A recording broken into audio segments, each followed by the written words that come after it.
You were even 20, you'd acquired money, you had a wife, you had a comfortable home, you had a child on the way. But you were using drugs, big style. Yeah. Why? I lacked what I say was love, and up to the age of 10 my parents were never there. That contributed to the handbag snatching. My ex-wife showed me no love and affection, so I filled the void with drugs. You then decided to give up the businesses that you ran, some more or less legitimate businesses, having seen a tramp on the street and decided perhaps that that's where you belonged. Yeah, well, I didn't give them up voluntarily. Gradually the drugs took their toll. I lost everything. I had big houses, horses, everything money could buy. But I didn't only lose financially, I lost my sanity and finished up living for 5 years in the streets as a down and out. And this was the period, I just read from Addict the book, this was the period in one of the missions where I finished up. How low did you go? Were you in the gutter? I was totally in the gutter. I ate from dustbins. I was on the borderline of permanent insanity. Once having a long conversation with a horse in a field when the police picked me up. I hadn't committed a crime, but they took me to the station and transferred me to a sanatorium. I was very, very close to permanent insanity. Was there anyone who was trying to help you at this time, or were you on your own and down and out? No, I was a lost cause. I was totally on my own, and even the authorities at Salvation Army missions, etc., throughout the world, they couldn't help me. I was too addicted.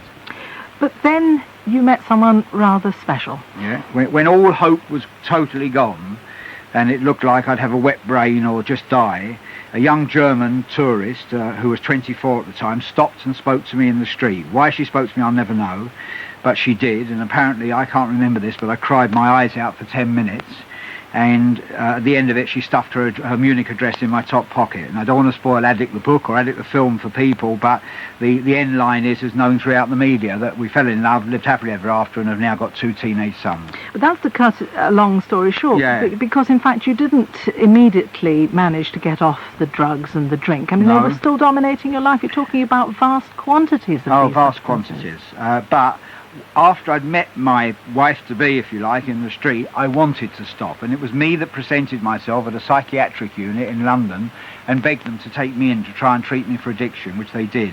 And this doesn't seem a lot, but it really was. This was the turning point for me. This is where I wanted in my heart to come off drugs. But then on a day-to-day basis, you had to face up to the fact the drugs were out there, you had money, you managed to keep money, stash money away, you could have bought them, and you had to resist. I mean, in the end, how difficult was that for you? Very difficult, but I give this message, which is the message of Addict, my book, all over the world, that I do it on a day-to-day basis. The only day I've got to stay off drugs is today.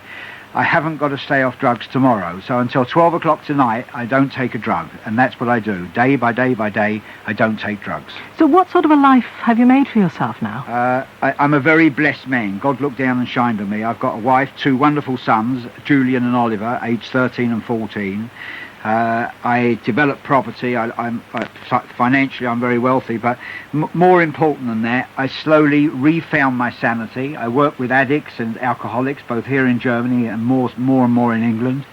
And whatever time I've got left on this world, I believe it was for a purpose, and we hope that Addict the film will be a message, and we're trying to put something across called the Millennium Miracle, where perhaps we can do our little bit to make this world drug-free. Well, it's to be hoped that the film doesn't glamorise drug taking, because it's far from a glamorous world. But what would you say, and what perhaps does the film say, do you think, to people who may at this very moment be addicted? Well, this is why I've teamed up with Gary Kurtz, maker of Star Wars and American Graffiti. He sees the horror story as it really is, and I give this message out. Drugs can only lead you to one destination, and that's downhill. Whether you go downhill overnight or it takes 10 or 20 years for you to go downhill, you will. The drugs will get their grip on you, and we have a helpline in London which from Westworld, which is 0171 263 3000, where they can get a free booklet which I've printed. It's totally free, called Drugs No Thanks, because drugs can only lead you to the bottom level of the basement. Well, Stephen Smith, thanks very much indeed for joining us and for giving us that information. And there's more detail in your autobiography, which is called Addict, and it's published by Westworld International. You're listening to Outlook on the BBC World Service with me, Barbara Myers. And still to come in today's programme, Could eavesdropping on volcanoes be the key to predicting when they'll blow? I'll be talking to the scientist from the University of Hawaii who runs the risk of his life by getting closer to volcanoes. But Stromboli volcano, 150 meters is reasonable. You run some risk of getting a little bit of the hot red stuff on you, but you can mostly get away with it. However, you get to something like Sakurajima volcano, and you'll be rather foolish